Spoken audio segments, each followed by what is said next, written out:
السلام عليكم ورحمة الله وبركاته.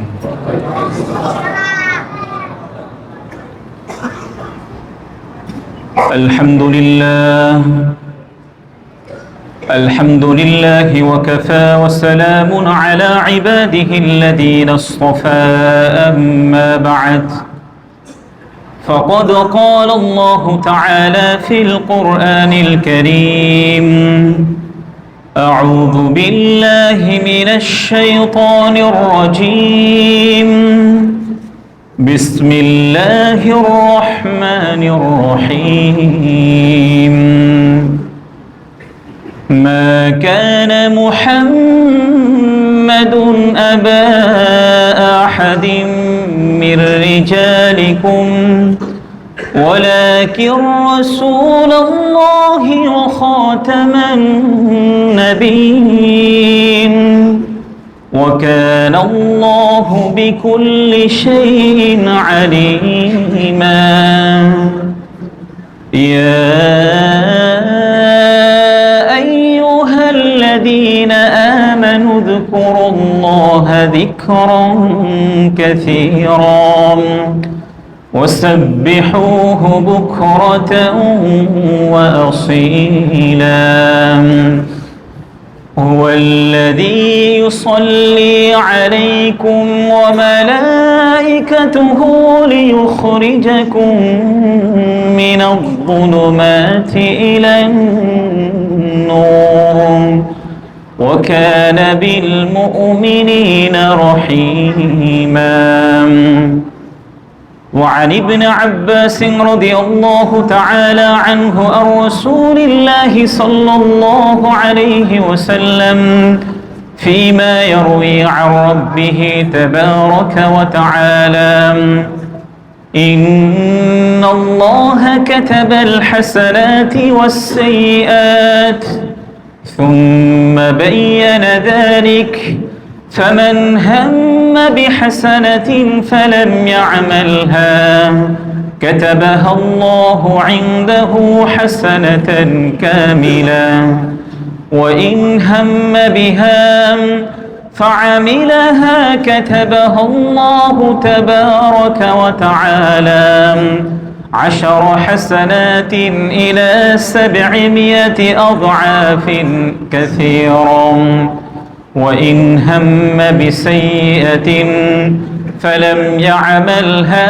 كتبها الله حسنة كاملة، أو كما قال عليه الصلاة والسلام. وقال الله تعالى في شان حبيبه: إن الله وملائكته يصلون على النبي يا أيها الذين آمنوا صلوا عليه وسلموا تسليما. اللهم صل على محمد وعلى آل محمد كما صليت على إبراهيم وعلى آل إبراهيم إنك حميد مجيد.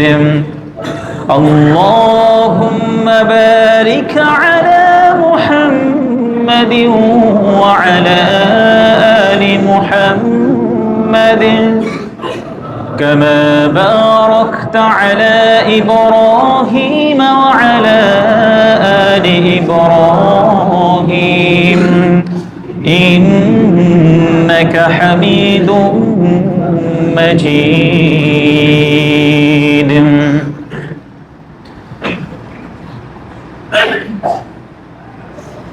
আলহামদুলিল্লাহ, শুরুতেই সে মহান আল্লাহ তাআলার কৃতজ্ঞতা জ্ঞাপন করছি, শুকরিয়া প্রকাশ করছি যে মহান আল্লাহ তাআলা আমাদেরকে আল্লাহ তাআলার স্পেশালি দিনগুলির মধ্য থেকে অন্যতম একটা দিনের রাত্রিতে আমরা সকলেই এশার সালাত জামাতের সাথে আদায় করার সুযোগ পেয়েছে। এই জন্য আমরা মহান আল্লাহ তাআলার কৃতজ্ঞতা জ্ঞাপন করি, আলহামদুলিল্লাহ। দরুদ ও সালাম পেশ করছি বিশ্ব মানবতার মুক্তির দূত, যিনি আমাদের জন্য আমৃত্যু পর্যন্ত উম্মতের দুঃখ বেদনায় তিনি নিজেও কেঁদেছেন এবং উম্মতরা যেন সকল ভুল ভ্রান্তি থেকে মুক্তি লাভ করে বেশি বেশি যেন জান্নাতে যেতে পারেন, এই চেষ্টা তিনি আমৃত্যু পর্যন্ত করেছেন। এই জন্য সেই প্রিয়তম ব্যক্তির প্রতি দরুদ পড়ি সাল্লাল্লাহু আলাইহি ওয়াসাল্লাম। সুস্থতা কামনা করছি যারা এখানে আজকে উপস্থিত হয়েছেন। আল্লাহ রাব্বুল আলামিন যেন সকলকে পরিপূর্ণ সুস্থতা দান করেন। শুরুতেই আমি আপনাদেরকে একটা প্রশ্ন করতে চাই, আপনাদের কাছ থেকে একটা বিষয় জানতে চাচ্ছি। গত বছর এই বিশেষ দিনে আমাদের মসজিদে উপস্থিত ছিলেন না, আজকে নতুন করে শবে বেরাতকে কেন্দ্র করে আমাদের মসজিদে উপস্থিত হয়েছেন, এমন কে কে আছেন? একটু হাত উঠান তো। মাশাআল্লাহ, অনেকেই আছেন। আল্লাহ তাআলা আপনাদের নেক আমলগুলোকেও কবুল করে নেন এবং যারা ইতিপূর্বে থেকে ছিলেন এখনো আছেন, আল্লাহ রাব্বুল আলামিন যেন আপনাদের নেক আমলগুলোকেও কবুল করে নেন।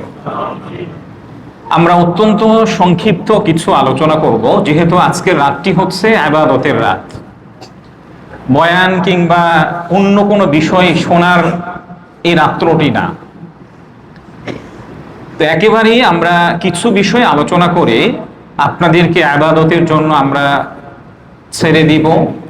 আমাদের মসজিদ ইবাদতের জন্য আজকে রাত্রটুকু ইনশাআল্লাহ সারা রাত খোলা থাকবে।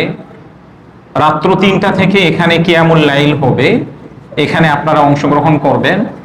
পাশাপাশি আজকের জন্য ফজরের আজানের 15 মিনিট পরে ফজরের সালাত অনুষ্ঠিত হবে ইনশাআল্লাহ। আজকে যে আমরা বিশেষ একটি রাত্রতে উপস্থিত হয়েছি, কেমন যেন রমজানের পূর্বেই একটা রোজা রোজা ভাব কাজ করছে না সবার মধ্যে? সবার মধ্যে একটু উৎফুল্লতা, একটু আনন্দ কাজ করছে। আজকে মাগরিবের পরে আমাকে একজন মেসেজ করেছেন যে ভাইয়া, কেমন যেন গত বছরের মতো আমরা এইবারে শবে বেরাতকে কেন্দ্র করে কেমন মনে হচ্ছে, আলাদা কোনো ফিলিংস পাচ্ছি না। এর কারণ কি? তো আমি বললাম এর কারণ তো অবশ্যই আছে। এর অন্যতম রিজন হচ্ছে সামনে নির্বাচন। এক একজন এক একটা কাজে ব্যস্ত, অনেক নেতারাও এখানে উপস্থিত আছেন। হয়তো দেখা যাচ্ছে আজকের আলোচনা শোনার পরে তারা বিভিন্ন দিকে বেরিয়ে পড়বেন। তো যার কারণে হয়তোবা অন্য সময়ের তুলনায় এই বছরের শবে বেরাতের যে একটা আমেজ আছে, একটা ফিলিংস আছে, গুড ফিলিংস, হয়তো এটা অনেকের মধ্যে আসছে না। হয়তোবা নির্বাচনের পরে যে রমাদান আসছে, রমাদানের মধ্যে রমাদানের শুরু থেকে নিয়ে একটা যে আলাদা ইবাদতের একটা ফিলিংস কাজ করতো অন্যান্য বছরে, এটাও হয়তো এই বছর পাবো কিনা জানা নাই। আল্লাহ তাআলা আমাদেরকে অন্যান্য বছরের মতোই স্পেশালি শবে বেরাতকে কেন্দ্র করে মনের মধ্যে যে একটা আনন্দ উৎফুল্লতা কাজ করত এবং রমাদানের পূর্ব থেকেই রমাদানের আনন্দ ভালোবাসা এবং রমাদানকে কেন্দ্র করে রমাদানের প্রতি শ্রদ্ধা ভালোবাসা যেন আল্লাহ তাআলা আরো বেশি বৃদ্ধি করেন। সকলেই বলি আমিন। প্রিয় ভাইয়েরা আমার, আমি শুরুতেই কোরআনুল কারীমের কয়েকটি আয়াত তিলাওয়াত করেছি। রাসূলুল্লাহ সাল্লাল্লাহু আলাইহি ওয়াসাল্লামের অসংখ্য হাদিসগুলোর মধ্য থেকে সহিহ মুসলিমের 236 নম্বর হাদিস পাঠ করেছে। এই হাদিসের মধ্যে চমৎকার একটা বিষয় ফুটিয়ে তোলা হয়েছে। আল্লাহ তাআলা তার বান্দাদের প্রতি যে কি পরিমাণ দয়া করেন, বান্দাদেরকে যে কেমন তিনি দয়ার দিকে ধাবিত করেন, তার রহমতের দিকে তিনি বান্দাদেরকে উৎসাহিত করেন, এই বিষয়টি হাদিসে কুদসির মধ্যে উল্লেখ করা হয়েছে। হাদিসটি বর্ণনা করেছেন রাসূলুল্লাহ সাল্লাল্লাহু আলাইহি ওয়াসাল্লামের আপন চাচাতো ভাই হযরত আব্দুল্লাহ ইবনে আব্বাস রাদিয়াল্লাহু তাআলা আনহু। তিনি বলেছেন, عن ابن عباس رضي الله تعالى عنه عن رسول الله صلى الله عليه وسلم فيما يروي عن ربه تبارك وتعالى إن الله كتب الحسنات والسيئات ثم بين ذلك فمن هم بحسنة فلم يعملها كتبها الله عنده حسنة كاملة وإن هم بها فعملها كتبها الله 10 حسنات إلى 700 ضعف إلى أضعاف كثيرة وإن هم بسيئة فلم يعملها كتبها الله عنده حسنة كاملة وإن هم بها فعملها كتبها الله سيئة واحدة হযরত আব্দুল্লাহ ইবনে আব্বাস রাদিয়াল্লাহু তাআলা আনহুম থেকে বর্ণিত রাসূলুল্লাহ সাল্লাল্লাহু আলাইহি ওয়াসাল্লাম তিনি আল্লাহ তাআলার পক্ষ থেকে বলেছেন নিশ্চয় আল্লাহ রাব্বুল আলামিন এই পৃথিবীর মধ্যে সকল ভালো মন্দ তিনি লিখে রেখেছেন। এই জন্য একজন বান্দা যখন একটি ভালো কাজের ইচ্ছে পোষণ করবে, একটি কল্যাণমূলক কাজ করার ইচ্ছে করবে, এই ইচ্ছে করার সঙ্গে সঙ্গেই আল্লাহ রাব্বুল আলামিন তার জন্য একটি পরিপূর্ণ সওয়াব লিখে দিবেন। এরপরে প্রিয় নবীজি সাল্লাল্লাহু আলাইহি ওয়াসাল্লাম আরো বলেছেন একজন বান্দা যখন ভালো কাজ ইচ্ছে পোষণ করার পরে ওই ভালো কাজটিও করে ফেলে, ওই ভালো নিয়ত যেটি করেছিল, যেটির নিয়ত সে করেছিল পরবর্তীতে ওই কাজটিও করে ফেলে, তাহলে আল্লাহ রাব্বুল আলামিন ওই বান্দার প্রতি এত পরিমাণে রহম করেন তার আমলনামায় 10 গুণ থেকে নিয়ে 700 গুণ পর্যন্ত সওয়াব লিখে দেন। এরপরে প্রিয় নবীজি সাল্লাল্লাহু আলাইহি ওয়াসাল্লাম বলেছেন এর বিপরীতে কোন বান্দা যখন একটি খারাপ কাজের ইচ্ছে পোষণ করে অথবা কোনো গুনাহের কাজের ইচ্ছে পোষণ করে, কিন্তু ইচ্ছে পোষণ করার পরে ওই খারাপ কাজটি করে নেয়, এরপরও আল্লাহ রাব্বুল আলামিন তার আমলনামায় একটি পরিপূর্ণ সওয়াব লিখে দেন। এরপরে যদি ওই বান্দা ওই খারাপ কাজটিও করে ফেলে তাহলে আল্লাহ রাব্বুল আলামিন শুধুমাত্র তার আমলনামায় একটি গুনাহ লিখে দেন। এই হাদিসের মধ্যে এই বিষয়টি স্পষ্টভাবে প্রতীয়মান হয়েছে একজন বান্দা যখন একটি ভালো কাজের ইচ্ছে পোষণ করবে, ভালো কাজের ইচ্ছে পোষণ করার সঙ্গে সঙ্গেই আল্লাহ রাব্বুল আলামিন তার আমলনামায় সওয়াব লিখে দেন। ওই ভালো কাজটি এখনো কিন্তু ওই বান্দা করেননি, কিংবা এরপরে ওই বান্দা যদি ভালো কাজের ইচ্ছে পোষণ করার পরে ওই ভালো কাজটি করেও ফেলে, তাহলে আল্লাহ রাব্বুল আলামিন ওই বান্দার প্রতি এত পরিমাণে দয়া করেন যে তার আমলনামায় 10 গুণ থেকে নিয়ে 700 গুণ পর্যন্ত এবং আরো বেশি গুণ সওয়াব তার আমলনামায় লিখে দেন। এর বিপরীতে দেখেন একজন বান্দা কোনো একটা খারাপ কাজের ইচ্ছে পোষণ করেছে, খারাপ কাজটি সে এখনো করে নাই, মনে করেছে যে খারাপ কাজের ইচ্ছে করলাম, খারাপ কাজটি আর করব না, এমন ইন্টেনশন হওয়ার কারণে আল্লাহ তাআলা তার আমলনামায়ও একটা পরিপূর্ণ সওয়াব লিখে দেন। পরবর্তীতে যদি ওই বান্দা ওই খারাপ কাজটি করেও ফেলে তাহলে আল্লাহ তাআলা কিন্তু সওয়াব লেখার মতো 700 গুণ কিংবা 700 গুনাহ তার আমলনামায় লিখেন না। কয়টি গুনাহ লেখেন? শুধুমাত্র একটি। তাহলে দেখেন এই হাদিস দ্বারা আমরা বুঝতে পারি অনেক সময় আমরা ভালো কাজের ইচ্ছে পোষণ করতে চাই না, আরে নিয়ত করার আর কি দরকার আছে, যখন ওই ভালো কাজটি করব তখনই করব, আর নিয়ত আলাদা করার কি দরকার আছে। অথচ প্রিয় নবীজি সাল্লাল্লাহু আলাইহি ওয়াসাল্লাম বলেছেন শুধুমাত্র ভালো কাজের ইচ্ছে পোষণ করার সঙ্গে সঙ্গেই আল্লাহ রাব্বুল আলামিন তার আমলনামায় সওয়াব লিখতে থাকেন। তাহলে কোনো ব্যক্তির যদি অ্যাবিলিটি না থাকে, সে যদি এমন ইন্টেনশন করে রব্বুল আলামিন আপনি যখন আমাকে সামর্থ্যবান করবেন আমি হজে যাব, রব্বুল আলামিন আপনি যদি আমাকে সামর্থ্যবান করেন তাহলে এই পৃথিবীর মধ্যে যত কল্যাণমূলক খাত আছে সবগুলি খাতে আমি ব্যয় করব, রব্বুল আলামিন আপনি যদি আমাকে অ্যাবিলিটি দেন তাহলে মসজিদ নির্মাণ করব, মাদ্রাসা নির্মাণ করব, শুধুমাত্র এই নিয়ত করার সঙ্গে সঙ্গেই আল্লাহ রাব্বুল আলামিন আমার আমল নামায় একটি পরিপূর্ণ সওয়াব লিখে দেন। এই জন্য প্রিয় ভাইয়ারা, এখন থেকেই বেশি বেশি নিয়ত করা চাই, বেশি বেশি ইন্টেনশন এমন যেন হওয়া চাই, হে আল্লাহ আপনি যদি আমাকে তৌফিক দেন, আপনি যদি আমাকে অপশন দেন, তাহলে আমি অনেক কাজ আপনার জন্যই করতে চাই। পৃথিবীতে মানুষ যেন উপকৃত হতে পারে, এই জন্য আমি বেশি বেশি কাজ করতে চাই। তাহলে আপনার এই নিয়তের কারণে আল্লাহ তাআলা আপনার আমল নামায় এখন থেকে সওয়াব লিখবেন ইনশাআল্লাহ। এরপরে দেখেন সহিহ বুখারীর ৭৪০৫, ৭৫৩৬ সহ সহিহ মুসলিমের ২৬৭৫ নম্বর একটি হাদিসের মধ্যে উল্লেখ করা হয়েছে, আমরা যেমনটা আল্লাহ তাআলার প্রতি ধারণা করব, আল্লাহ তাআলা আমার প্রতি তেমনটাই ধারণা করবেন। সুবহানাল্লাহ বলেন। আমি এবং আপনি যেমনটা আল্লাহ তাআলার প্রতি ধারণা করব, অগাধ বিশ্বাস করব, আল্লাহ তাআলা আমার প্রতি কি তেমনটাই ধারণা করবেন। আমি যদি মনে করি আল্লাহ তাআলা অনেক ক্ষমাশীল, ক্ষমা করাকে পছন্দ করেন, আমি যতই গুনাহ করি না কেন আল্লাহ তাআলা আমাকে মাফ করে দিবেন।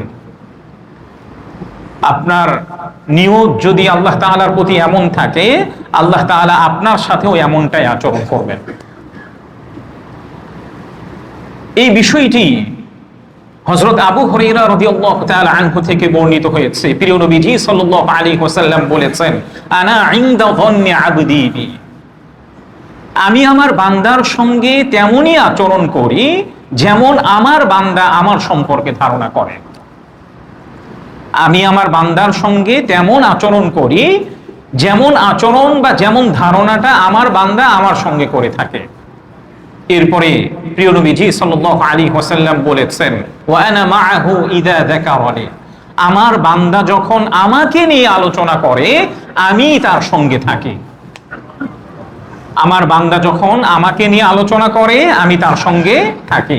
অন্য একটি হাদিসের মধ্যে উল্লেখ করা হয়েছে, কোন একটা সেমিনারে, কোন একটা মজলিসের মধ্যে যখন আল্লাহ তাআলার তাওহীদ, আল্লাহ তাআলার বরত্ব নিয়ে আলোচনা করা হয়, তো ওই মজলিসের মধ্যে আল্লাহ তাআলা রহমত বর্ষণ হতে থাকে এবং চতুর্দিক থেকে যারা রহমতের ফেরেশতারা আছে, রহমতের ফেরেশতারা আমাদেরকে চতুর্দিক থেকে বেষ্টন করে রাখে। এই জন্য আমরা যখনই মসজিদের মধ্যে আসি, মসজিদের মধ্যে কেন আসি? আল্লাহ তাআলার ইবাদতের জন্য আসি। মসজিদের মধ্যে কেন আসি? খতিব সাহেব কিছু কোরআনুল কারীম থেকে, হাদিস থেকে আলোচনা করবে, এগুলি শুনে নিজেকে ভালোভাবে সাজানোর জন্যই মূলত মসজিদে আসি। এমন ইন্টেনশন যদি থাকে তাহলে আমাদের উপরে আল্লাহ তাআলার রহমত বর্ষিত হতে থাকবে। এবং এই হাদিসের শেষাংশেও বলা হয়েছে, যারা মজলিসের শুরু থেকে নিয়ে শেষ পর্যন্ত থাকবে তাদের ব্যাপারে একদল ফেরেশতা ঘোষণা করতে থাকে, হে লোক সকল, তোমরা এই মজলিস থেকে ওঠো, তোমাদের গুনাহগুলোকে আল্লাহ তাআলা মাফ করে দিয়েছেন এবং গুনাহগুলোকে আল্লাহ তাআলা সওয়াব দ্বারা পরিপূর্ণ করে দিয়েছেন। এই জন্য প্রিয় ভাইয়েরা, আমরা যারা এখানে উপস্থিত হয়েছি প্রত্যেকেই আমরা গুনাহগার না? কথা বলেন, প্রত্যেকেই গুনাহগার কিনা? এমন কাউকে কি পাওয়া যাবে যে সে জীবনে কোনোদিন গুনাহ করে নাই? কিংবা পৃথিবীর মধ্যে যারা ইমাম আছেন, উলামায়ে কেরামগণ আছেন, কিংবা বাইতুল্লাহর মসজিদে হারামের যারা ইমাম আছেন, খতিব আছেন, মসজিদে নববীর যারা ইমাম আছেন, খতিব আছেন, তাদের দ্বারাও কি হয়? গুনাহ হয়। আমাদের দ্বারা তো গুনাহ হয়, অবশ্যই হয়। আমরা হাত উঠাতে পারবো না যে জীবনে কোনোদিন গুনাহ করি নাই, এমন কোন ইমাম বলার কোনো সাহস রাখে না। প্রিয় ভাই, আমরা যারা এখানে উপস্থিত আছি আমরা প্রত্যেকেই কম বেশি প্রতিনিয়ত গুনাহ করি, কিন্তু আল্লাহ রাব্বুল আলামিন আমরা যে গুনাহ করি এটার জন্য তিনি আমাদেরকে অপছন্দ করেন না। আল্লাহ তাআলারও ইচ্ছে যে আমরা গুনাহ করি, গুনাহ করার পর আল্লাহ তাআলার কাছেই ক্ষমা প্রার্থনা করি। আল্লাহ তাআলার ইন্টেনশনটাই কি এমন। হাদিসের মধ্যে তো এমনটাই আছে, যদি কোনো সম্প্রদায়, যদি কোনো জাতি, যদি কোনো এলাকার লোকেরা গুনাহ না করে, আল্লাহ তাআলা ওই এলাকার সমস্ত মানুষদেরকে তিনি পরিবর্তন করে দিয়ে এমন মানুষদেরকে ওই এলাকায় আনবেন যারা প্রতিনিয়ত গুনাহ করবে আর আল্লাহ তাআলার কাছে ক্ষমা প্রার্থনা করবে। তাহলে আল্লাহ তাআলারও ইচ্ছে কি, বান্দা গুনাহ করবে, গুনাহ করার পরে আমার কাছে ক্ষমা চাইবে, আর আমি তাদের সকল গুনাহগুলোকে মাফ করে দিব। আমাদের নবীরা যারা ছিলেন, নবীদের মধ্য থেকে সর্বপ্রথম নবীর নাম কি ছিল? হযরত আদম আলাইহিস সালাতু ওয়াস সালাম। হযরত আদম আলাইহিস সালাতু ওয়াস সালাম কে প্রাথমিক অবস্থায় আল্লাহ তাআলা তাকে জান্নাতে পাঠিয়েছিলেন। এরপরে হযরত আদম আলাইহিস সালাতু ওয়াস সালামের ইচ্ছে অনুযায়ী মা হাওয়াকে সৃষ্টি করা হলো। উভয়জনকে সৃষ্টি করার পরে তাদেরকে জান্নাতের সকল নিয়ামতগুলি তাদেরকে দিয়েছেন। জান্নাতের যে ফল ফ্রুট আছে সবকিছু তাদেরকে দিয়েছেন। তবে তাদের জন্য একটা শর্ত ছিল। তাদের জন্য কি ছিল? একটা শর্ত ছিল। সেই শর্তটা হচ্ছে আল্লাহ তাআলা স্পেসিফিক একটা জায়গায় একটা গাছ রেখেছিলেন। তাদেরকে নিষেধ করেছিলেন জান্নাতের সকল নিয়ামতগুলি তোমরা উপভোগ করতে পারবে, কিন্তু এই নির্দিষ্ট গাছের ফল তোমরা ভোগ করতে পারবে না। এর পরের ঘটনা আমরা সকলেই জানি। আমাদের সবচেয়ে বড় শত্রুর নাম কি? ইবলিস, শয়তান। শয়তান গিয়ে হযরত আদম আলাইহিস সালাতু ওয়াস সালামকে বুঝিয়েছেন। হযরত আদম আলাইহিস সালাতু ওয়াস সালাম বিভ্রান্ত হন নাই। এরপরে মা হাওয়াকে বুঝিয়েছেন। স্বাভাবিকভাবে দেখবেন যে নারীরা একটু দ্রুত গতিতে বিপদগামী হয়ে যায়। এটা কিন্তু কমন একটা বিষয়। নারীরা কি হয়ে যায়? দ্রুত গতিতে পুরুষের চেয়েও দ্রুত একটু বিপদগামী হয়ে যায়। এর কারণ হচ্ছে আমাদের মা হাওয়া আলাইহিস সালাতু ওয়াস সালাম, তিনি শয়তানের প্ররোচনায় পড়ে তিনি আদমের থেকেও তিনি ফাস্টলি বিপদগামী হয়ে গিয়েছিলেন। তিনি মূলত আদম আলাইহিস সালাতু ওয়াস সালামকে বুঝিয়েছেন, আরে শয়তান আমাদেরকে বোঝাচ্ছে যে এই গাছের ফল যদি আমরা ভক্ষণ করি তাহলে আমরা জান্নাতের মধ্যে চিরস্থায়ী থাকব। এটা কে না চায়? জান্নাতের মধ্যে চিরস্থায়ী কে না হতে চায়? আমরা সবাই চাই না? শয়তান মা হাওয়াকে বুঝিয়েছেন, মা হাওয়া তার স্বামীকে বুঝিয়েছেন। পরবর্তীতে হযরত আদম আলাইহিস সালাতু ওয়াস সালাম শয়তানের প্ররোচনায় পড়ে তার স্ত্রীর কথা শুনে উভয়ে নিষিদ্ধ বৃক্ষের ফল তারা খেয়েছেন। নিষিদ্ধ বৃক্ষের ফল খাওয়ার সঙ্গে সঙ্গে জান্নাতের যে পোশাক তাদের পরনে ছিল সঙ্গে সঙ্গে খুলে গিয়েছে। হযরত আদম আলাইহিস সালাতু ওয়াস সালাম এবং মা হাওয়া বুঝতে পেরেছেন যে আল্লাহ কর্তৃক যে আমাদের উপরে নিষিদ্ধ বিষয় ছিল এটাকে আমরা লঙ্ঘন করেছি, যার কারণে জান্নাতের যে পোশাকটা আমাদের কাছে ছিল এই পোশাকটা আমাদের পরনে থেকে খুলে গিয়েছে। আল্লাহ তাআলা তাদেরকে জান্নাত থেকে বের করে দিয়েছেন। এই বিষয়টি একটা পর্যায়ে হযরত আদম এবং মা হাওয়া দীর্ঘদিন পর্যন্ত তারা আল্লাহ তাআলার কাছে কান্না করেছেন, কেঁদে কেঁদে বুক ভাসিয়েছেন। আল্লাহ তাআলা তাদের তওবাকে কবুল করেছেন। যে বিষয়টি সূরাতুল আরাফের 21 নম্বর আয়াতের মধ্যে আল্লাহ তাআলা বলেছেন, ربنا ظلمنا أنفسنا وإن لم تغفر لنا وترحمنا لنكونن من الخاسرين। এই আয়াতের মধ্যে আল্লাহ তাআলা বলেছেন, হে আমাদের রব, আমরা নিজেদের প্রতি জুলুম করেছি।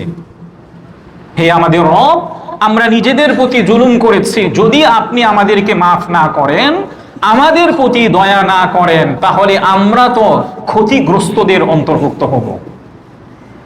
হে আল্লাহ, আমরা গুনাহ করেছি, আমাদের নিজেদের উপরে জুলুম করেছি। আপনি যদি আমাদেরকে মাফ না করেন, আমাদের উপরে দয়া না করেন, তাহলে আমরা ক্ষতিগ্রস্তদের অন্তর্ভুক্ত হয়ে যাব। এই দোয়া যখন দীর্ঘদিন পর্যন্ত তারা করেছেন, আল্লাহ তাআলা তাদের দোয়াকে কবুল করেছেন, তাদের তওবাকে কবুল করে দিয়েছেন। সুবহানাল্লাহ বলেন। এই যে হযরত আদম আলাইহিস সালাতু ওয়াস সালামের ছোট্ট একটি ভুল হয়েছিল, আমাদের মধ্য থেকে অনেকে হয়তো মনে করবেন যে হযরত আদম আলাইহিস সালাতু ওয়াস সালাম জান্নাতে থাকলেই তো ভালো হতো, জান্নাত থেকে বেরিয়ে এসে আমাদের জন্য কি হয়েছে? ক্ষতি হয়েছে। আপনাদেরকে একটা আশ্চর্যের এবং শক করা একটা বিষয় আমি আপনাদেরকে শোনাই।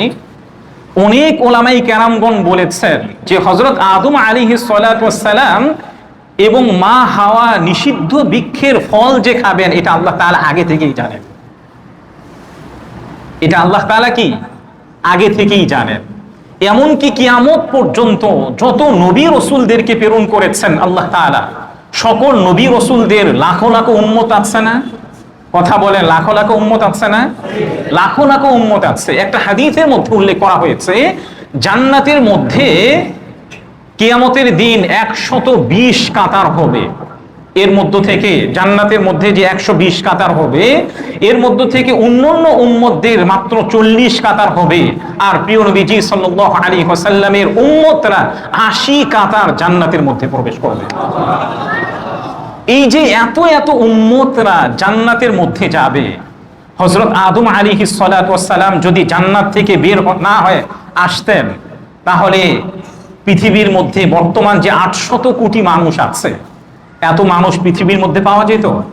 কিংবা পৃথিবী এরকম ভাবে ছড়িয়ে পড়তো? পৃথিবীর যে সৌন্দর্যতা আছে, আল্লাহ তাআলা যে পৃথিবীটাকে সৃষ্টি করেছেন, এটাকে আবাদ করা দরকার আছে না? তো কারা আবাদ করবে? হযরত আদম এবং মা হাওয়া যদি জান্নাতের মধ্যে থাকতেন, তাহলে তো তাদের সন্তান হতো না।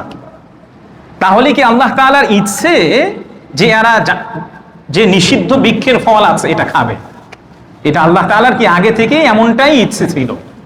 ওলামাই কেরামগণ আরো বলেছেন, যদি আদম আলাইহিস সালাতু ওয়াস সালাম এবং মা হাওয়া যদি জানতেন যে আমার এত এত উম্মত জান্নাতের মধ্যে যাবে, আমার এত এত সন্তানরা জান্নাতের মধ্যে যাবে, তাহলে তারা শুধুমাত্র নিষিদ্ধ বৃক্ষের ফল খেতেন না, বরং তারা পুরো নিষিদ্ধ বৃক্ষটাই খেয়ে ফেলতেন।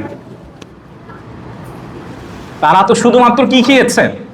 নিষিদ্ধ বৃক্ষের ফল খেয়েছেন। হযরত আদম আলাইহিস সালাতু ওয়াস সালাম যদি গায়েব জানতেন যে কিয়ামত পর্যন্ত এত কোটি কোটি মানুষ আসবে আর কোটি কোটি মানুষ জান্নাতের মধ্যে প্রবেশ করবে, তাহলে তারা শুধুমাত্র নিষিদ্ধ বৃক্ষের ফল খেতেন না, বরং পুরো নিষিদ্ধ বৃক্ষটাই তারা খেয়ে ফেলতেন। তাহলে আদম আলাইহিস সালাতু ওয়াস সালাম যে একটু ভুল করবে, এটা কে জানেন? আল্লাহ তাআলা। এটা আমাদের জন্য কল্যাণকর হয়েছে না? কথা বলেন, হযরত আদম আলাইহিস সালাতু ওয়াস সালাম যে ভুল করে দুনিয়াতে এসেছেন, এটা আমাদের জন্য কল্যাণকর হয়েছে না? অনেক সময় মনে হবে যে আমরা গুনাহ করছি, আরে আল্লাহ তাআলার নাফরমানি আমি করে ফেললাম, আল্লাহ তাআলার গুনাহগার হিসাবে আমি সাব্যস্ত হলাম। কিন্তু আল্লাহ তাআলা চান যে আমি এই গুনাহটা করি, এরপরে আমি যদি আল্লাহ তাআলার কাছে ক্ষমা প্রার্থনা করি, তাহলে আল্লাহ তাআলা আমার প্রতি আরো বেশি খুশি হন। আল্লাহ তাআলা আমার প্রতি কি হন? আরো বেশি খুশি হন। যে বিষয়টি হাদিসের মধ্যে উল্লেখ করা হয়েছে, قال رسول الله صلى الله عليه وسلم من تقرب إلي شبرا تقربت إليه ذراعا ومن تقرب إلي ذراعا تقربت إليه باعا وإذا أتاني يمشي أتيته هرولة। এই হাদিসের মধ্যে প্রিয় নবীজি সাল্লাল্লাহু আলাইহি ওয়াসাল্লাম উল্লেখ করেছেন, কোন একজন বান্দা যখন আল্লাহ তাআলার দিকে অর্ধ হাত অগ্রসর হয়, আল্লাহ রাব্বুল আলামিন তার দিকে এক হাত অগ্রসর হন। এরপর কোন বান্দা যখন আল্লাহ তাআলার দিকে এক হাত অগ্রসর হন, তাহলে আল্লাহ রাব্বুল আলামিন তার দিকে 2 হাত অগ্রসর হন।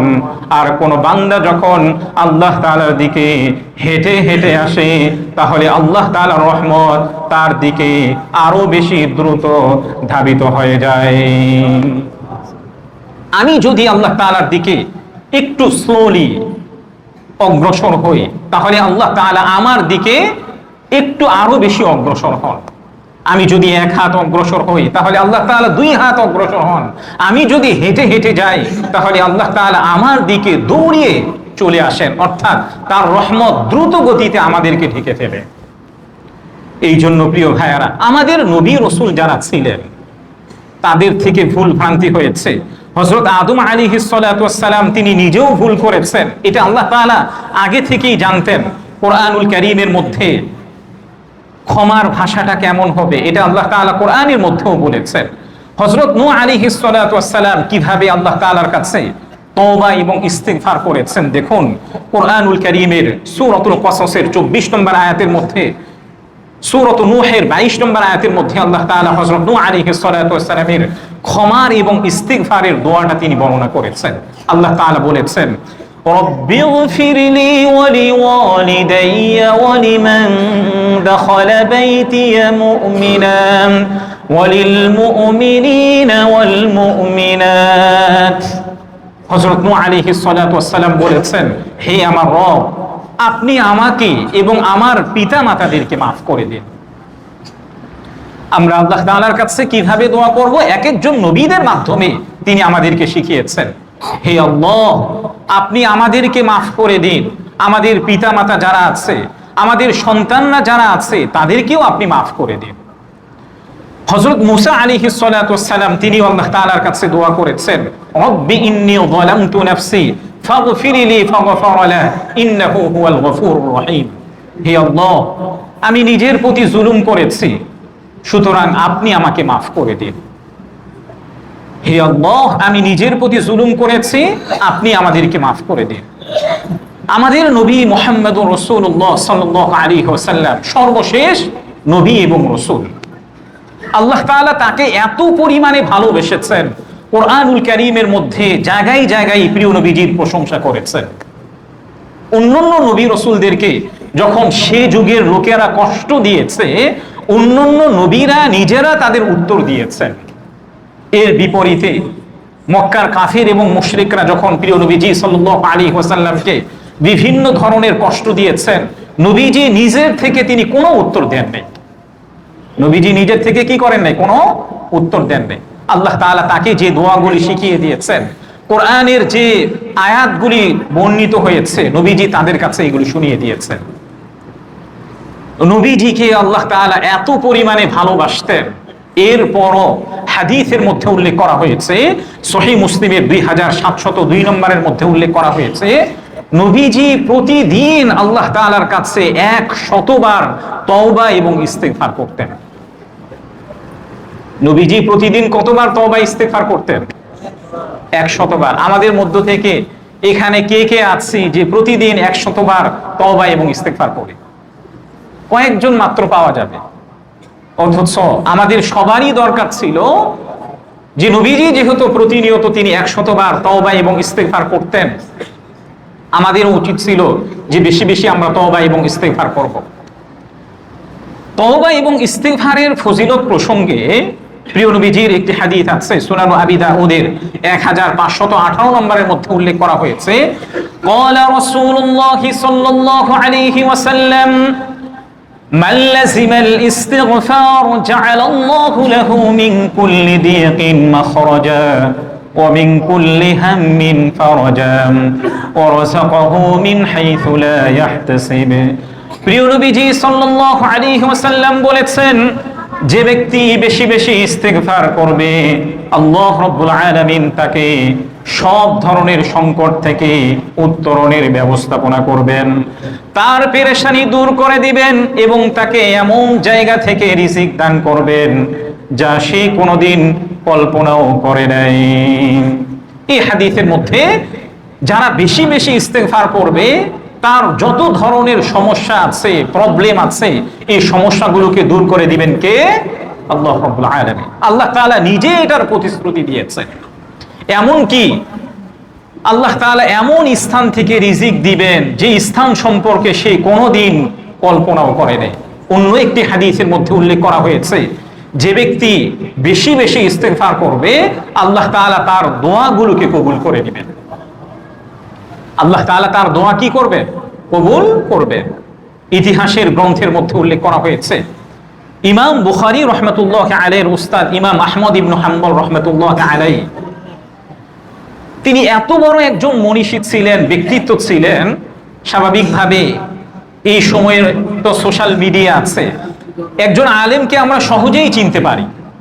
সোশ্যাল মিডিয়া থাকার কারণে কি একজন আলেমকে সহজেই চিনতে পারি। ইমাম আহমদ ইবনে হাম্বল রাহমাতুল্লাহ আলাইহি তিনি 10 লক্ষ হাদিস মুখস্থ করেছিলেন। সুবহানাল্লাহ, এত আস্তে বললেন। কত লক্ষ হাদিস মুখস্থ করেছিলেন? 10 লক্ষ হাদিস মুখস্থ করেছিলেন। এর মধ্য থেকে তার অন্যতম একটা গ্রন্থ ছিল মুসনাদু আহমদ। মুসনাদু আহমদের মধ্যে তিনি প্রায় 40,000 হাদিস এই গ্রন্থের মধ্যে লিপিবদ্ধ করেছেন। ইমাম আহমদ ইবনে হাম্বল রাহমাতুল্লাহি আলাইহি সে যুগের মধ্যে সবচেয়ে বড় সেলিব্রিটি তিনি ছিলেন। তিনি কোথাও একদিন একটা এলাকা দিয়ে অতিক্রম করছিলেন। একটা এলাকা দিয়ে অতিক্রম করার সময় রাত হয়ে গিয়েছে। মসজিদের মধ্যে তিনি এশার সালাত আদায় করেছেন। মসজিদের মধ্যে তিনি থাকতে চেয়েছেন। খাদেম সাহেবকে বললেন যে রাত্রে তো আমার থাকার কোথাও জায়গা নেই, আমি আজকে রাত্রতে মসজিদের মধ্যে থাকতে চাচ্ছি। স্বাভাবিকভাবে আমাদের বাংলাদেশেও এখন তো মসজিদে থাকার কি নাই, কোনো সুযোগ দেওয়া হয় না। যদিও আব্বাসী খেলাফতকালে মসজিদের পাশেই যারা মুসাফির ছিল তাদের জন্য থাকার ব্যবস্থাপনা ছিল, এই সময়ের মধ্যে এখন এটা নাই। ইমাম আহমদ ইবনে হাম্বল রাহমাতুল্লাহ আলাইহিকেও মসজিদের খাদেম সাহেব বললেন, হুজুর আপনি যত বড়ই হন না কেন, তিনি তো ইমাম আহমদ ইবনে হাম্বলকে চিনতেন না।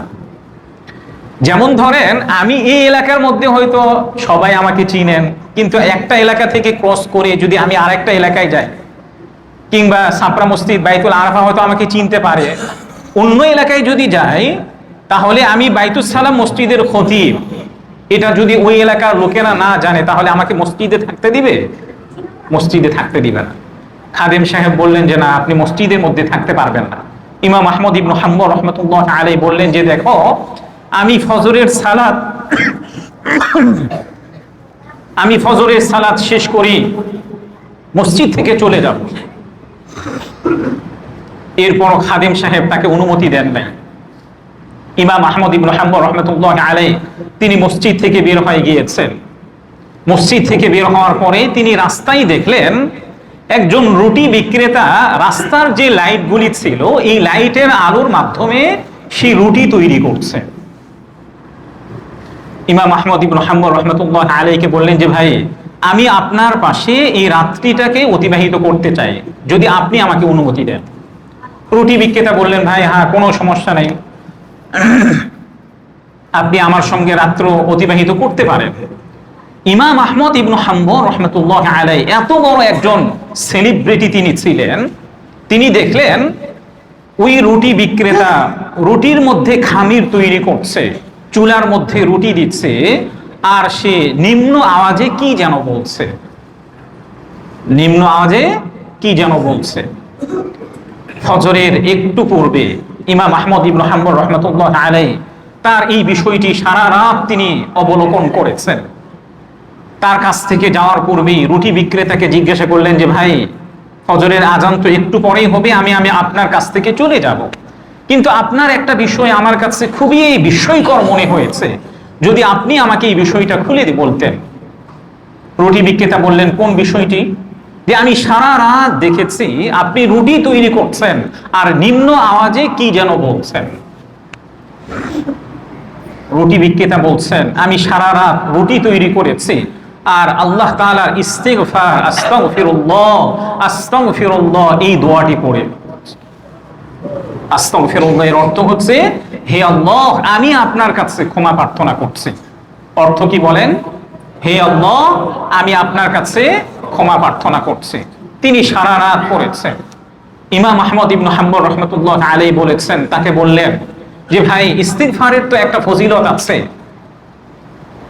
যারা বেশি বেশি ইস্তিগফার করবে আল্লাহ তাআলা তার সকল দোয়া কবুল করে নেবেন। আপনার কি সব দোয়া কবুল হয়েছে? ওই রুটি বিক্রেতা বললেন যে ভাই, আপনি যেটা বলেছেন, হ্যাঁ আমার সব দোয়া কবুল হয়েছে, শুধুমাত্র একটা দোয়া ব্যতীত। আমার সব দোয়া কবুল হয়েছে, শুধুমাত্র কি একটা দোয়া ব্যতীত। সেই দোয়াটি হচ্ছে, আমি যেন যুগের ইমাম, যুগের মুহাদ্দিস ইমাম আহমদ ইবনে হাম্বলকে দেখতে পারি। ইমাম আহমদ ইবনে হাম্বল রাহমাতুল্লাহ আলাইহি যখন এই কথাটি শুনলেন, তিনি সঙ্গে সঙ্গে বসা থেকে দাঁড়িয়ে গেলেন এবং তিনি বললেন, আরে রুটি বিক্রেতা, তোমার জন্য সৌভাগ্য যে আল্লাহ তাআলা তোমার এই দোয়াটিও কবুল করে ফেলেছেন। আমি হচ্ছে ইমাম আহমদ ইবনে হাম্বল, আমি হচ্ছে কি ইমাম আহমদ ইবনে হাম্বল। এই জন্য প্রিয় ভাইয়েরা, আমরাও যদি প্রতিনিয়ত ইস্তিগফার করি, আল্লাহ তাআলার কাছে তওবা করি, তাহলে আমাদের দোয়াগুলোকে কবুল করে নেবেন কে? আল্লাহ রাব্বুল আলামিন। আজকে রাত্রটা যেহেতু লাইলাতুন নিসফি মিন শাবান, এই রাত্র প্রসঙ্গে একটা হাদিস বলে আজকের আলোচনা আমি শেষ করব। সহিহ ইবনে হিব্বানের 5665 নম্বরের মধ্যে উল্লেখ করা হয়েছে, প্রিয় নবীজি সাল্লাল্লাহু আলাইহি ওয়াসাল্লাম বলেছেন, ইয়াত্তালিউল্লাহু ইলা খালকিহি ফি লাইলাতিন নিসফি মিন শাবান ফায়াগফিরু লিজামি'i খালকিহি ইল্লা লিমুশরিকিন আও মুশাহিন। আল্লাহ রাব্বুল আলামিন লাইলাতুন নিসফি মিন শাবান অর্থাৎ শাবান মাসের অর্ধরাত্রতে, আমাদের উপমহাদেশে যে রাত্রটাকে বলা হয় শবে বেরাতের রাত, মুক্তির রাত। শবে বেরাত শব্দের অর্থ কি? মুক্তির রাত। এই রাত্রটাতে আল্লাহ তাআলা স্পেশালি ভাবে তার সকল সৃষ্টির দিকে তিনি বিশেষ নজরের দিকে তাকান, বিশেষ দৃষ্টিতে তার সকল সৃষ্টির দিকে তিনি তাকান।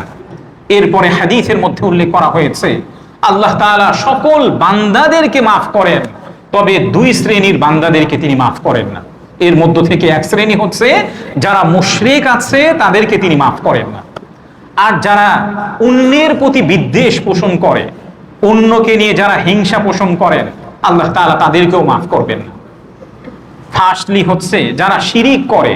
আল্লাহ তাআলা আমাদের একক সত্তা, আল্লাহ তাআলা ছাড়া এই পৃথিবীতে আর কারো কোনো একক ক্ষমতা নেই। আল্লাহ তাআলাই আমাদের সৃষ্টিকর্তা, আল্লাহ তাআলাই আমাদের রিজিক দাতা, আল্লাহ তাআলাই আমাদের জন্য ক্ষমাশীল। এটাকে বিশ্বাস করা, মুখে তো বলায়, পাশাপাশি কি অন্তর থেকে বিশ্বাস করা। দেখেন, আমি বারবার একটা এক্সাম্পল দিই, শিরিকটা আল্লাহ তাআলা কেন অপছন্দ করেন? শিরিকটা আল্লাহ তাআলা কেন অপছন্দ করেন? দুনিয়াতে যদি আমি একটা ফর এক্সাম্পল হিসাবে বলি, আমরা প্রত্যেকেই, একজন স্বামী তার স্ত্রীকে ভালোবাসেন, স্ত্রী তার স্বামীকে ভালোবাসেন। স্বামী কি কখনো এই বিষয়টি মেনে নিবে যে আমার স্ত্রী আমাকে ভালোবাসা ছাড়া সে আরেকজন পুরুষকে ভালোবাসুক? কোন আত্মমর্যাদা সম্পন্ন পুরুষ এই বিষয়টি মেনে নিবে? কথা বলেন, কোন আত্মমর্যাদাপূর্ণ সম্পূর্ণ পুরুষ এই বিষয়টি মেনে নিবে? যদিও আমাদের সমাজের মধ্যে পরকীয়া বৃদ্ধি পেতেই আছে, কিন্তু কখনোই কোন আত্মমর্যাদাশীল পুরুষ এটা পছন্দ করবে না যে আমার স্ত্রী আমাকে ভালোবাসা ছাড়া আরেকজন পর পুরুষকে সে ভালোবাসুক। কিংবা কোন স্ত্রীও এমনটা পছন্দ করবে না যে আমার স্বামী আমাকে ভালোবাসা ছাড়া আরেকজন নারীর সাথে সময় কাটাক, আরেকজন নারীকে সে ভালোবাসুক। তাহলে এই পৃথিবীর মধ্যে একজন বান্দা যেহেতু তার এমন শিরিককে পছন্দ করেন না, আল্লাহ তাআলার সাথে এমন অংশীদারিত্বটাকে পছন্দ করেন না, তাহলে আল্লাহ তাআলা যিনি আমাদের সৃষ্টিকর্তা, আমাদের রিজিক দাতা, আল্লাহ তাআলা কিভাবে এটাকে পছন্দ করবেন? দুনিয়াতে যেভাবে আমরা অংশীদারিত্বটাকে পছন্দ করি না, আল্লাহ তাআলাও কি করেন না, এমন অংশীদারিত্বটাকে পছন্দ করেন না। এখন শবে বেরাতের রাত্রতে আমরা কি করতে পারি? যেহেতু আল্লাহ তাআলার স্পেশালি এটা একটি রাত্র, এই রাত্রতে আমরা এখন কি করতে পারি? যেহেতু আল্লাহ তাআলা আমাদেরকে মাফ করেই দিতে পারে, এর মধ্য থেকে ফার্স্ট আমল হচ্ছে আমরা ইতিপূর্বে যে কাজা সালাত, কাজা নামাজগুলি আছে, এই নামাজগুলি এই রাত্রতে আদায় করতে পারি। 2 নম্বর হচ্ছে আমরা কোরআনুল কারীম তিলাওয়াত করতে পারি। 3 নম্বর আমল হচ্ছে তওবা এবং ইস্তিগফার আদায় করতে পারি, এবং নফল সালাত আমরা আদায় করতে পারি। পাশাপাশি নফল সালাত আদায় করতে করতে যদি আমরা ক্লান্ত হয়ে যাই, আস্তাগফিরুল্লাহ, লা হাওলা ওয়ালা কুওয়াতা ইল্লা বিল্লাহ, অথবা নবীজি সাল্লাল্লাহু আলাইহি ওয়াসাল্লামের প্রতি দরুদ আমরা পাঠ করতে পারি। আল্লাহ তাআলা আমাদের সবাইকে আজকের যে স্পেশালি রাত্রটি আছে এটাকে আমাদের যথাযথভাবে কাজে লাগানোর তৌফিক দান করেন। ওয়া আখিরু দাওয়ানা